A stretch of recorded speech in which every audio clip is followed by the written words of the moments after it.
We are here in front of the Tricastin Nuclear Center. We can see the water vapor getting out of the cooling towers of the enrichment plant. And we also see the two chimneys of the nuclear plant, very small chimneys.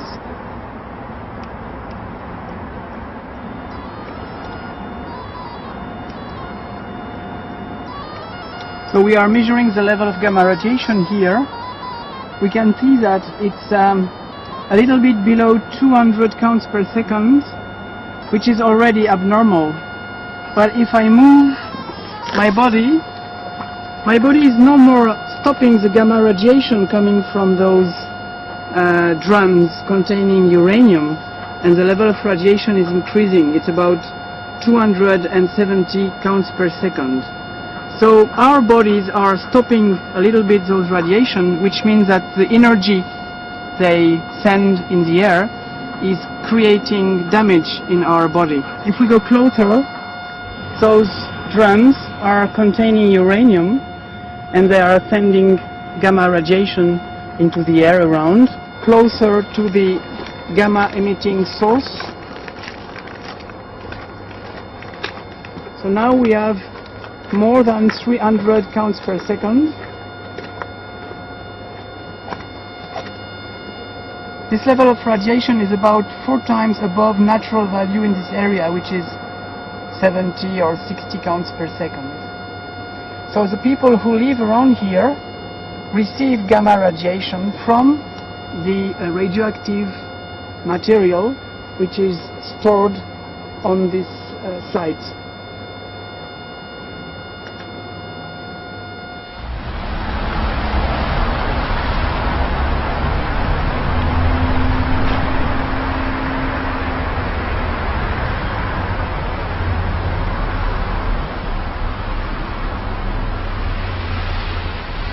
Uranium. Isn't it like a chemical? Yeah, it's like a chemical, isn't it? No, I don't know what it is. Was it a country? No. It is like, isn't it like a bit like plutonium? Yeah. Is it? Like some sort of explosive or something like that. Uranium? Uranium? What's that? A nuclear thing. I don't know in English what it's called. It's a nice thing, I might say. It's used for good and for bad. That's the stuff that they make nuclear stuff out of? Yeah, that's dangerous. Uranium? How you mean?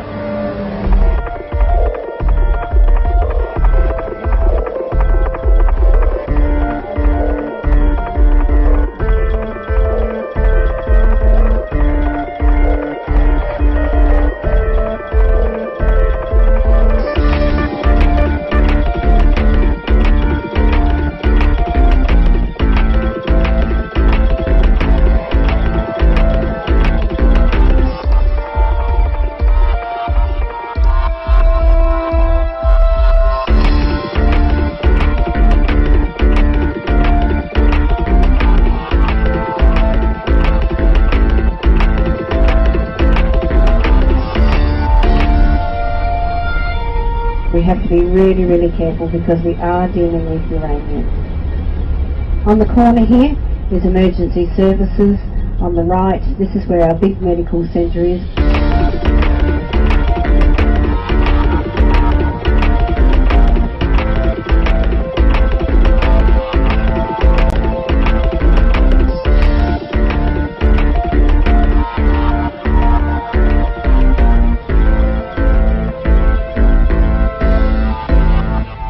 See the drums of uranium just in there in that sea container.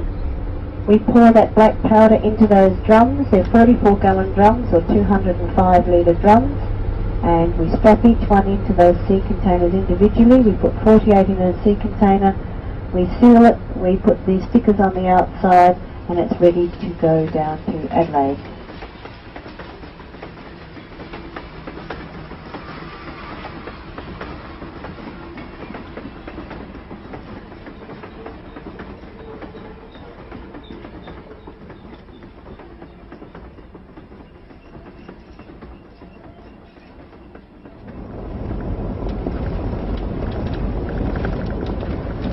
no one knows enough about it, you know, especially up here. They're not familiar because all that stuff's all new stuff to the people that are living up within this area. And when mining companies do come in to the towns to talk about and advise the communities of, you know, what's going to happen, they don't tell you the potential dangers of that mining. They tell you all the good things that's going to happen. What about four big uranium mining within a radius of 50 kilometres or, well, Roxbury's about 100 from here, but if you go to the east, you're probably looking at 50 kilometres. So, say within a radius of 150 kilometres, you've got about 3 or 4 big mines, uranium mining, that's going to happen. Any minerals or anything like that was seen by Aboriginal people as poison, and they never touched that. They never went near that. There's always stories that, and they're terrible stories, they're bad stories, saying that you shouldn't go near that place because that is a bad place, that place is poisonous.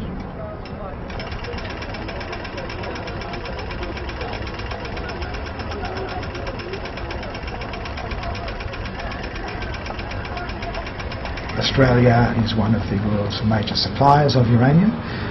Australia is very prospective for uranium and we have pretty good prospects for increasing the number of mines. Australia exports about 10,000 tonnes of uranium a year. In 2006-2007 the export value of that was about $586 million. It's forecast to grow to $972 million in this financial year and to about $1.3 billion a year by 2011-2012.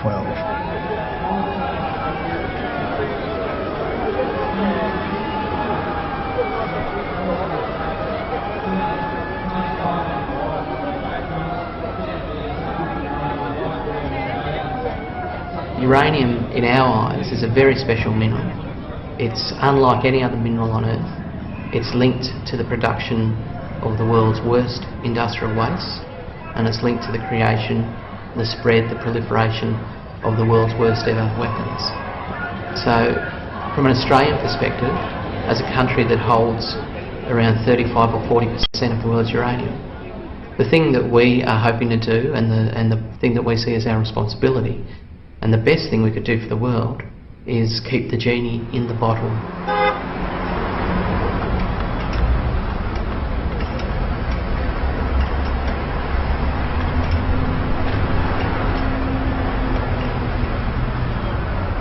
The Australian Bureau of Agriculture and Resource Economics has identified 15 to 20 uranium prospects which could potentially become mines in the next 10 or 15 years.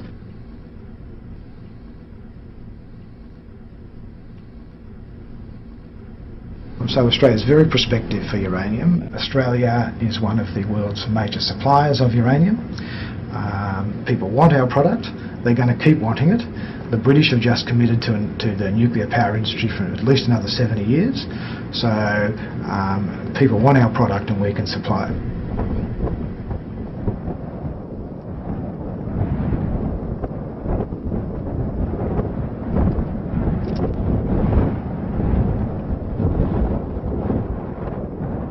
And what we're looking for here is bush onion. And bush onion will grow in this soft area like that. Like this here, it's pretty soft ground, see? So you would know in an area, if you're looking for bush onion, you would look in an area like this. And if it's a bit hard, sometimes you'll find a bit clayey, but you have a rock and you beat that ground, see? In the nuclear industry, the first step is uranium mining. The companies have to get uranium ore from the soil and to put it at the surface. This is uranium mining. Then this uranium ore has to be crushed and the uranium element has to be get out of the ore. It is called an uranium mill. And you push the dirt away, and then this is how you find bush onions. Can you see those two little bush onions there? So that's what you're digging for. This will produce yellow cake, which is uranium concentrate. It will then go to a conversion plant to change this uranium into a gas, UF6. Here's another one, there's a big one, see? So that's what you call bush onion. Bush onion, see? Bush onions we call yalka. So then you have a plant that will use this gas, UF6, to convert it again into uranium metal and prepare the powder, and which will be compressed and heated to make the small pellets and to prepare the fuel, the rod. But what you do is you peel it like that, see? You can cook them in the ashes. After this fuel fabrication, the fuel will go to the nuclear plant, and you will have there the nuclear reactions, and this fuel will become highly radioactive. It's called spent fuel. And you'll always, the important thing is, with the same as everything else, the old people say to you, if you dig that out, you've got to cover it back in again, fill it back in again, see? Fill it back in, so the rest of the bush onion in there will be there. So then you have the management of the waste, spent fuel, other kind of low-level waste, and all the industry of how to manage those radioactive waste. Obviously, the link between all those steps is transportation, by train, by truck, by plane. I say this in my Arabana language. Yalka Niki Charpa Ngurku. What I'm saying there, this bush onion is very good food. The Western society, it's about now rather than the long term. It's what we can do now, what we can hoard up now, what treasures and wealth we can hoard up. I think the people from the Western world don't realise that and don't understand that by doing what they're doing to the lands, polluting and damaging that land, they're actually doing that to themselves in the long term. Yeah, what I'm saying is this is my grandmother's country and my great-grandmother's country and my mother's country. I was born here, grew up here, lived here all my life, never left it, been here all my life. Now it's like the back of my hand. Yeah. God's own country. Woo!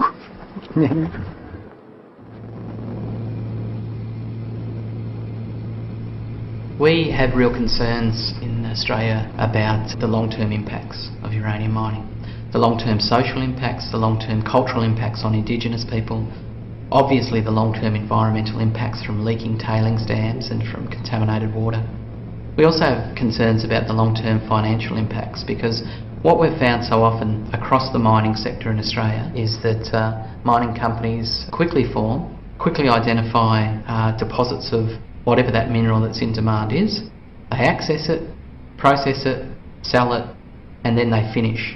And what we have is a funny situation. We have a legal requirement and a legal recognition in some of the authorities and guidelines and regulations about uranium mining that says the mining company has a responsibility for 10,000 years to isolate and contain radioactive tailings at mines. The mining industry says it'll all be okay, it'll all be good, trust us, it'll be clean and safe, we'll all get jobs, we'll all get rich. And then we look at the reality of the mining industry. We look at a reality of leaks and spills. We look at a reality of secrecy and denial. We see a reality of underperformance and cover-up. We see a reality of a lack of responsibility and of company after company walking away from their long-term responsibilities. So it's one thing, the words are one thing, the actions are another. And the actions also have to be measured over the length of the threat. And the threat is thousands of years at least. It all began the year that I was born, back in 1955. They started processing uranium from Radium Hill. The site operated from about 1955 to 1960. And then it went into receivership, and then they started processing mineral sand. and that was operating till about 1962. The company then parted ways with Port Pirie, but left the site as it was, so it was unfenced, and there were 6 tailings dams left there. And so the local children used to play and swim in those tailings dams with the radioactive waste. And then in the 1970s, a local group of the Friends of the Earth was formed, and they campaigned very heavily to have the site fenced and to have radioactive signs put up.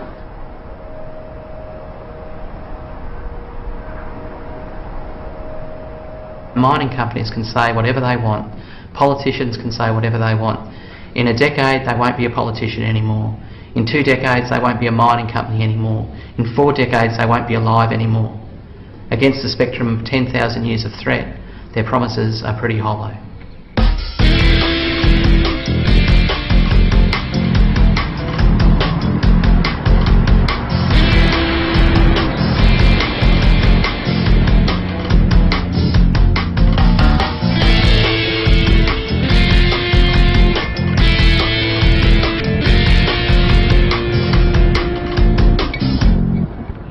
I really did like it there, you know, like living in Kakadu National Park, virtually.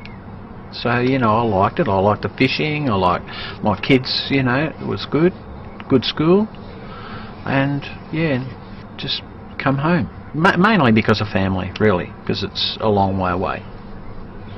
Yeah.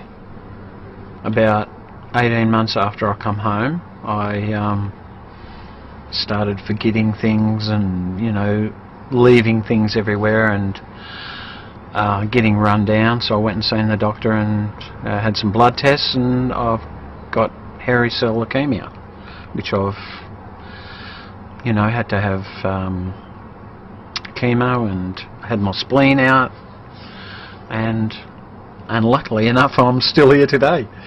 So yeah, but not so lucky for my boss that I work for. He died, and his brother died. I mean, these are, and one of the plant operators died, and these are just the 2 brothers that I work with. They were younger than I was, and I was just surprised to hear that, you know, they died from a cancer. There were protesters there protesting against it, but, you know, because I was young and naive, I didn't think anything of it. It was just a job.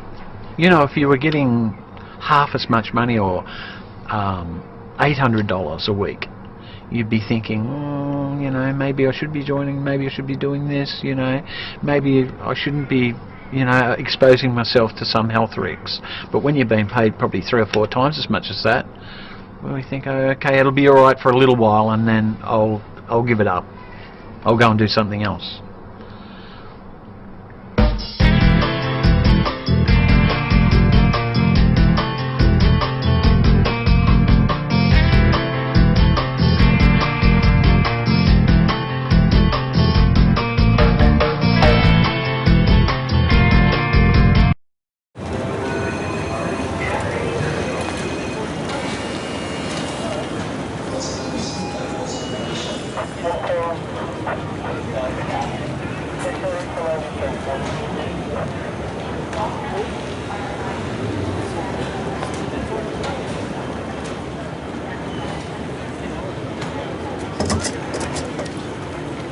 Welcome home.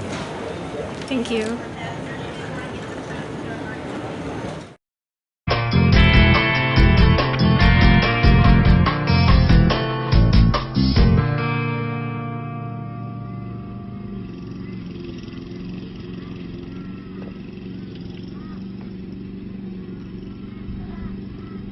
At the moment we're about 5,500 people.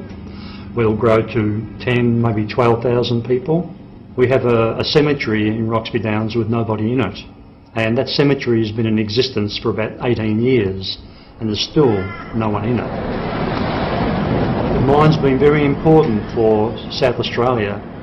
It's created a lot of employment, but I think the mine, BHP Billiton, is very proactive in trying to make sure that whatever they're doing is going to also enhance our environment. They're not here to be doing what they can and exploiting or or creating problems environmentally. They actually have a big team of people making sure that everything they do is done the right way so they can leave less of an impact upon our environment, which I think is great.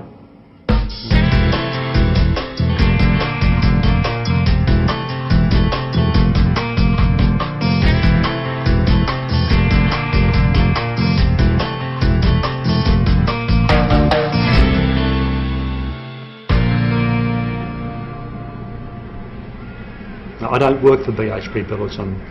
I work for local government, as I said, but I do know that BHP Billiton are fanatical almost on safety.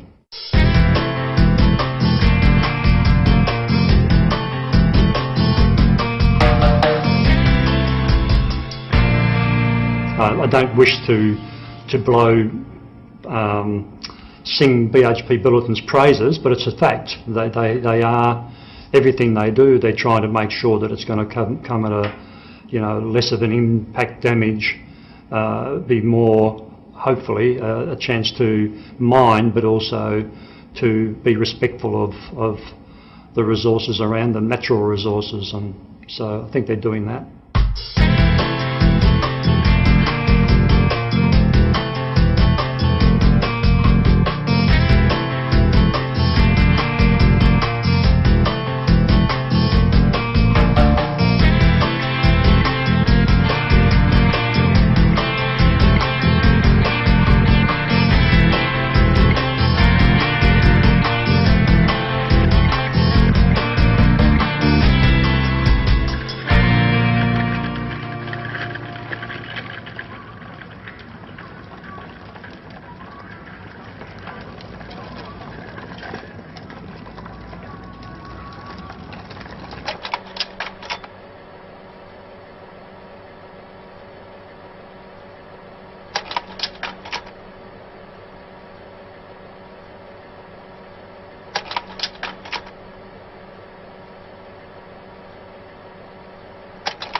Well, apparently there was some yellow cake found in the township in containers, but I'd know nothing about that. That's only what I heard, so I really couldn't comment on that, because if that happened, that's absolutely, you know, BHP Billiton would be absolutely, you know, screaming with shock and I don't know, I've never heard that. I can't say I've heard it on a grapevine, but not factual, so I wouldn't know.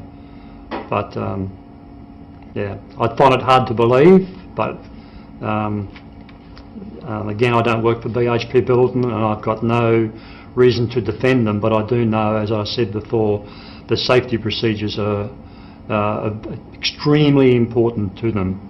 And if that ever did happen, there would be serious ramifications without doubt. Yeah, but I don't know. It's only been a grapevine thing. I couldn't say that's a fact. Mm.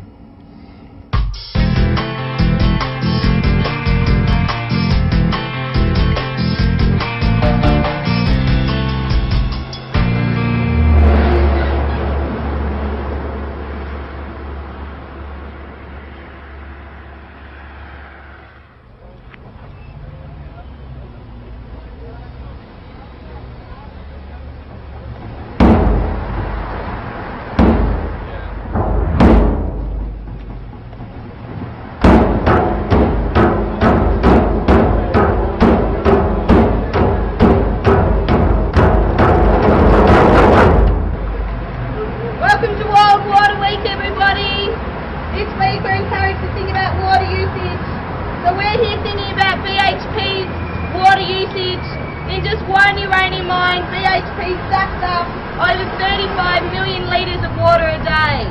35 million litres of water every day goes into the BHP Roxby Downs uranium mine. We don't think this is okay, and we're happy to stand up in silly suits on waste barrels, be late for work, and hang around here because we don't think it's good enough for Australians. It's not good enough for the people who are going to use our uranium overseas. We're all on one planet, and we need to conserve our water across the world so we can have water for future generations, not for toxic uranium mines.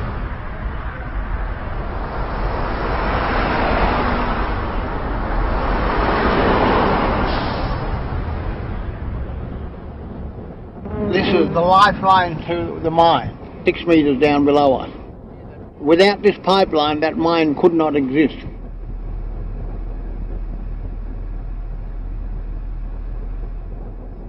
And that's coming from the Great Artesian Basin. Without this pipeline here, that mine could not survive. At the moment, the mine draws on the Great Artesian Basin for its water supply. It in fact uses about 3/4 of its allowable arrangement. It doesn't draw all that it has to do, and what the studies of that show and what the regulation of that shows is that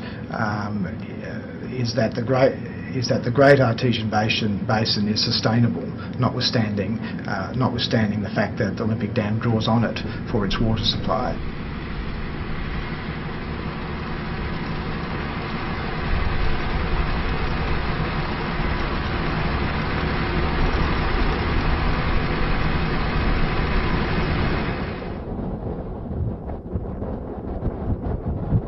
The only thing about that is that it's the mining company themselves who do the monitoring and collect all the data. And if they want to manipulate that data, they can, because no one else sees it. If there's an impact on the basin, you wouldn't know, because they're not going to tell you that anyhow, because it's their livelihood that's threatened. So that's water that's coming out of the Great Artesian Basin. See? And I suppose you call it artificial. Down the track we'll see natural water escaping from the Great Artesian Basin in the Mound Springs and that. So it's amazing to look at this dry and this arid looking land. You wouldn't expect to find so much water below, but there is. Yeah. Again, the changes since the mining, you've got a depression, as you'll see in there. See, there's a depression. In the past you didn't have that. There was a level filling across there rather than a depression. Aboriginal people who live in the area have absolutely noticed that natural springs and natural outlets for Great Artesian Basin water called Mound Springs, which have been really important both culturally and for ceremony significance, they're drying up. Flow rates are reduced. These are significant impacts, and the appetite for water at the Olympic Dam mine is only increasing. The Olympic Dam mine, owned by the world's largest mining company, BHP Billiton, every day sucks up at least 32-35 million litres of water every day. Without cost, it sucks that up free from ancient fossil groundwater reserves.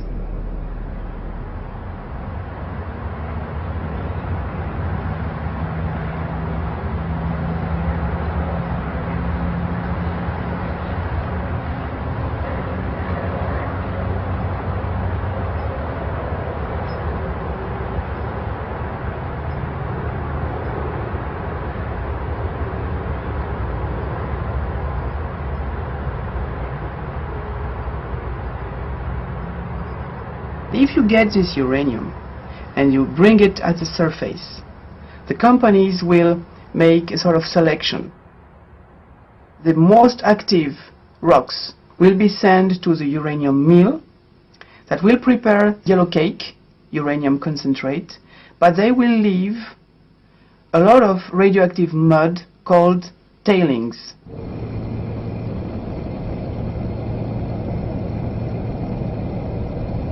Remember that tailings are a problem with, tailings are an issue with all mines.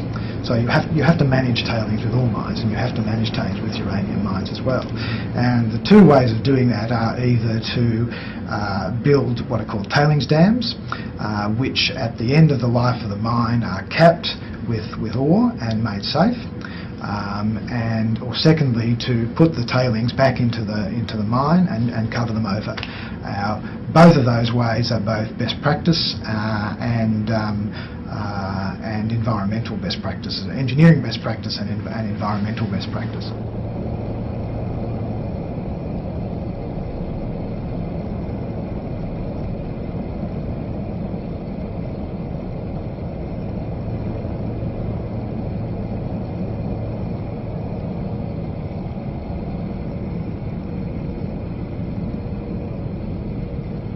They have the composition of powder. It's readily eroded by wind or by water, and those tailings are going to remain hazardous for thousands of years.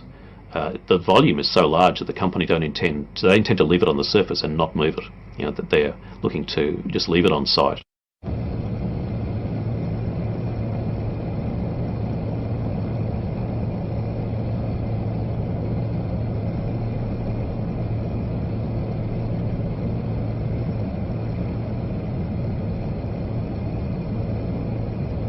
Some people say that tailings are benign or neutral and that they're not a problem. Tailings are in fact less radioactive and less dangerous than the materials from which they come, because the uranium oxide, as the uranium ore, has been extracted.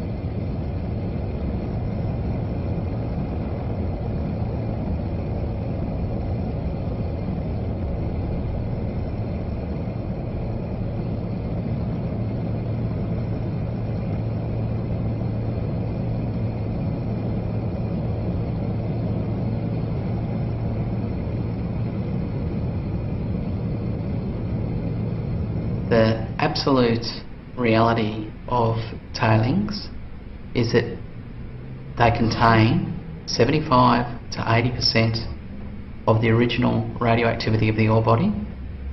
The only radioactive element that is taken out in the process is uranium-308, which is one of a host of elements. And that material, which was previously secure and inert, has now been broken up and mobilised.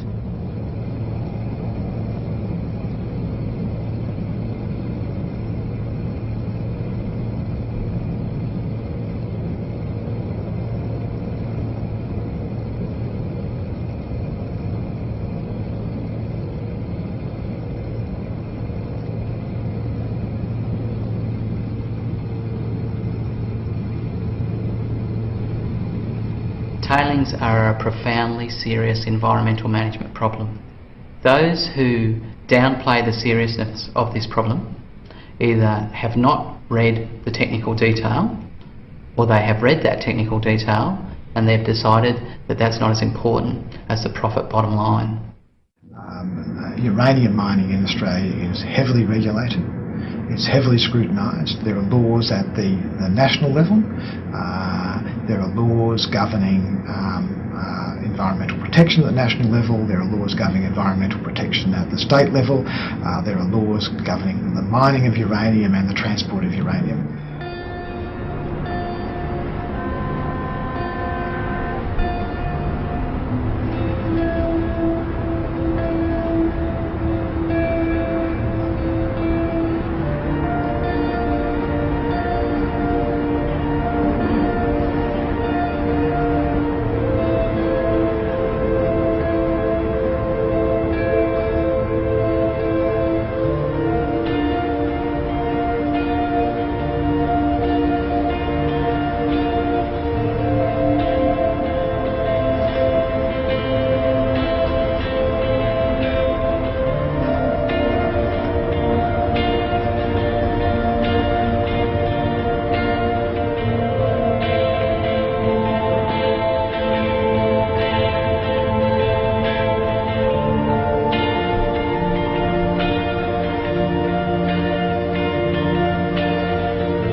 We are trying to overtake this truck, which is transporting uranium from the concentration plant to the enrichment plant, and probably when we will overtake him, we will measure excess radiation in our car.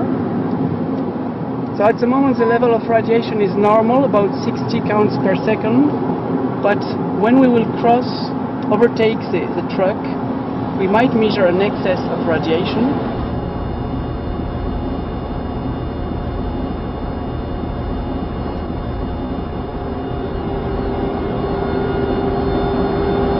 It's much higher than the natural radiation level, which is about less than 100.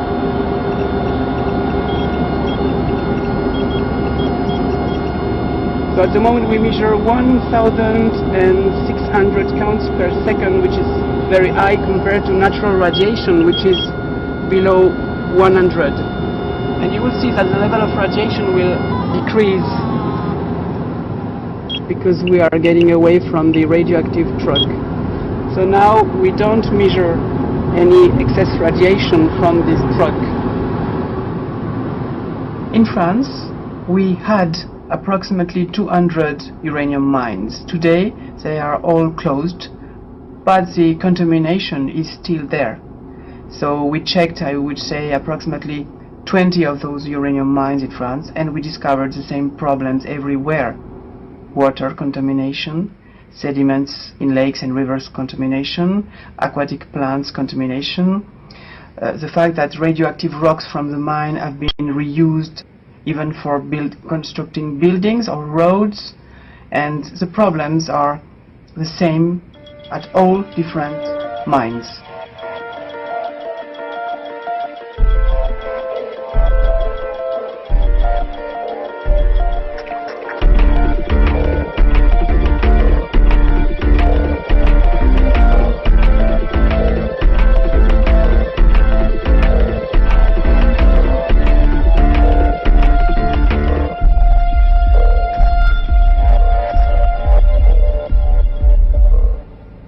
CURAD means Commission for Research and Independent Information about Radiation. So it's an NGO which has been created in 1986, just after the Chernobyl accident, because the French government said that in France we had absolutely no contamination from Chernobyl, which was wrong. So a group of people decided to set up this organization, to hire scientists, to buy equipment, and to create an independent laboratory. So our action is to make measurements and to improve people knowledge, people awareness about the problems linked with radiation in the environment, radiation at home, radiation at the hospital, and obviously nuclear energy and its impact.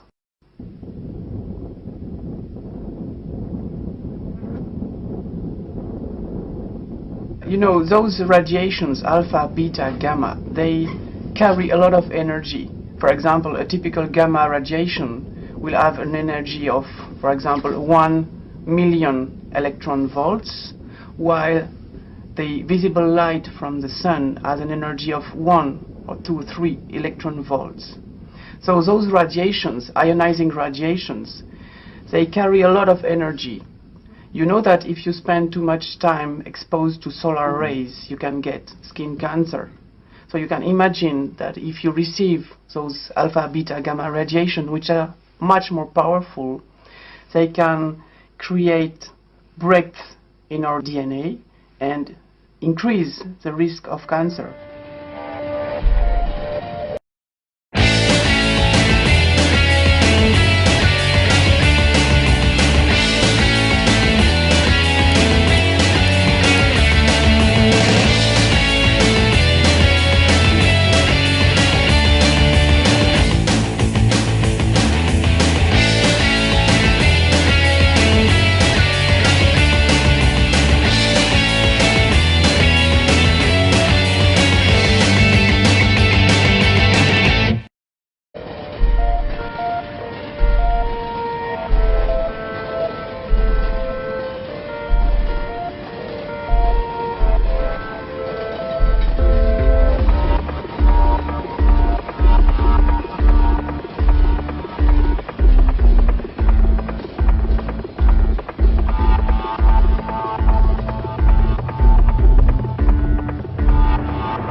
Es gibt historische Gründe für die Ablehnung der Atomenergie, die sind nach wie vor richtig, zum Teil sogar verschärft. Das ist die Frage der unzureichenden Entsorgung. Das ist die Frage der Risiken, wobei bei Atomenergie nicht die Frage der Eintrittswahrscheinlichkeit das Entscheidende ist, sondern der mögliche Schadensumfang. Jede Risikoanalyse hat immer zwei Komponenten, also die Eintrittswahrscheinlichkeit, die ist sicherlich geringer als beispielsweise ein stehen gebliebener Fahrstuhl, aber auf der anderen Seite ist dafür die andere Komponente so gewichtig, nämlich die möglichen Folgen, dass eben die zweite Komponente, die genauso wichtig ist, umso mehr zum Tragen kommt. Der dritte Punkt ist der militärische Missbrauch. Und der vierte, der in den letzten Jahren verstärkt dazugekommen ist der terroristische Missbrauch, der vielfältige Komponenten hat, die anfangen von Atomüberfällen durch beispielsweise Terroristen bis hin zu der Frage gezielter Flugzeugabstürze.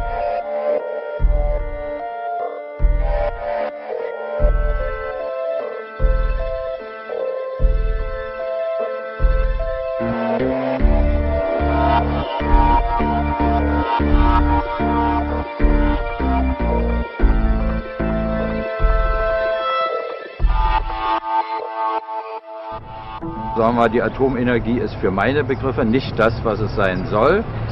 Sie bringt uns viel Unheil. Letztendlich ist ja doch immer der Mensch dabei, der das praktisch entscheiden muss, Knöpfe drückt. Also ich finde schon, dass das absolut sicher ist. Ich habe mir auch mal eins angeschaut mit der Schule. Ich finde das schon, also es ist okay. Gründe für Atomenergie? Kann ich Ihnen ja keine sagen. Der Bau von Atomkraftwerken ist im hohen Maß subventioniert worden in Deutschland. Und nach etwa 15, 16 Jahren nach unserer Einschätzung ist ein Atomkraftwerk, vielleicht nach 18, aber das ist die höchste Frist, die ich kenne, ist ein Atomkraftwerk abgeschrieben. Und danach verdient man verdammt viel Geld mit dem Atomkraftwerk. Und insofern ist das eigentliche Interesse nicht der Neubau, sondern alte Anlagen, solange es geht, zu nutzen. Gründe. Das ist am billigsten, das denke ich mir mal. Ja, es gibt Studien, die das berechnen. Diese Studien existieren und sagen, dass es ca. 1 Million Euro pro Tag sind, die ein Betreiber durch das Weiterlaufen der Atomkraftwerke hier gewinnt. Und die Energieversorger können sehr teuren Strom zurzeit verkaufen, weil an der Leipziger Börse der Strompreis sehr viel höher ist. Und das wird aber den Verbrauchern in Rechnung gestellt, sodass ein Atomkraftwerk schon wirklich eine sehr preisgünstige Variante für den jetzigen Energieversorger ist. Viele Verbraucher interessiert das gar nicht. Also ob sie jetzt erneuerbare Energie nutzen oder ob sie Atomenergie nutzen. Der Verbraucher merkt ja nicht, was er aus der Steckdosen rauskriegt. Ich finde es gut, weil es ist billiger Strom. Ja, das ist am billigsten ist. Zurzeit.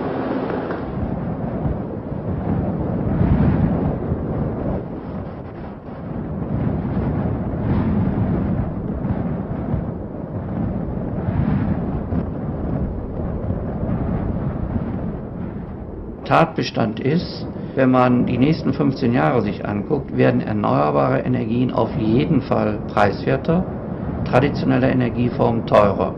Und spätestens also Jahre 2020 werden die Erneuerbaren im Schnitt preisgünstiger sein. Also alternative Energien ist ein Schlagwort, das eigentlich nicht mehr zeitgemäß ist. Wir haben im Wesentlichen die Energiewirtschaft hat sich im Wesentlichen der Ressourcen an Kohle, an Öl und an Gas bedient. Das muss zurückgehen, weil diese Ressourcen verschwinden. Und dann gibt es Möglichkeiten dreierlei Art. Das eine und bei weitem interessanteste, aber am wenigsten populäre ist, weniger Energie zu verbrauchen. Das ist auch ein technisches Problem. Es ist nicht nur, dass man sein eigenes Verhalten verändert, sondern das ist ein ganz großes Potenzial. Sodass jede Kilowattstunde, die ich nicht verbrauche, brauche ich nicht mit fossilen Energien oder auch nicht mit Atomstrom oder auch nicht mit Windstrom zu füllen. Das zweite ist der ganze Bereich der erneuerbaren Technologien, der jetzt in starkem Maße in Gang kommt. Wir haben also hier in Deutschland inzwischen etwa halb so viel, wie wir Atomstrom haben, schon Strom an erneuerbaren Energien. Und Das dritte wäre die Atomenergie, deren weltweite Bedeutung wesentlich geringer inzwischen ist als die der erneuerbaren Energien. Das heißt hier, das Schlagwort alternative Energien führt in die Irre, weil das zeigt an, ja, das ist etwas, was vielleicht irgendwie funktionieren könnte. Nein, das kommt im großen Stil.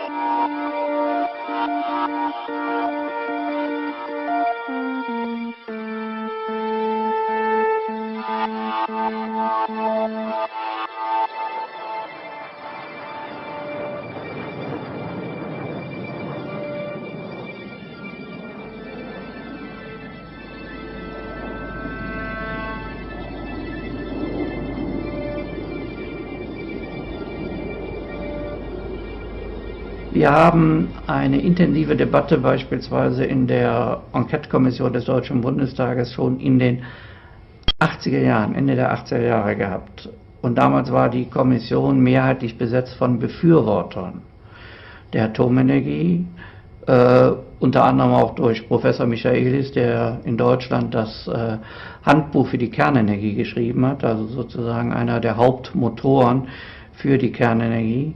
Und wir haben uns mit der Frage beschäftigt, kann die Atomenergie das Klimaproblem lösen? Und das Ergebnis dieser Kommission, die wie gesagt mehrheitlich aus Befürwortern bestanden hat, war einstimmig: Die Atomenergie kann das nicht. Gut, ich persönlich fand sie einfach kitschig, die Kampagne. Und ich glaube, dafür ist auch viel zu viel im Kopf drin, was in den letzten 20 Jahren passiert ist, dass ein paar glücklich schauende Kühe vom Atomkraftwerk nicht unbedingt die Sache verniedlichen können. All die Herren, die jetzt so tun, als sei der Klimaschutz was Neues, waren alle schon in den 90er Jahren in den Debatten beteiligt. Wir haben bei den Ausstiegsverhandlungen die gesamte Klimaproblematik mitbehandelt. Das Problem ist nur, dass die Politik jetzt in der Hand dieser Konzerne ist.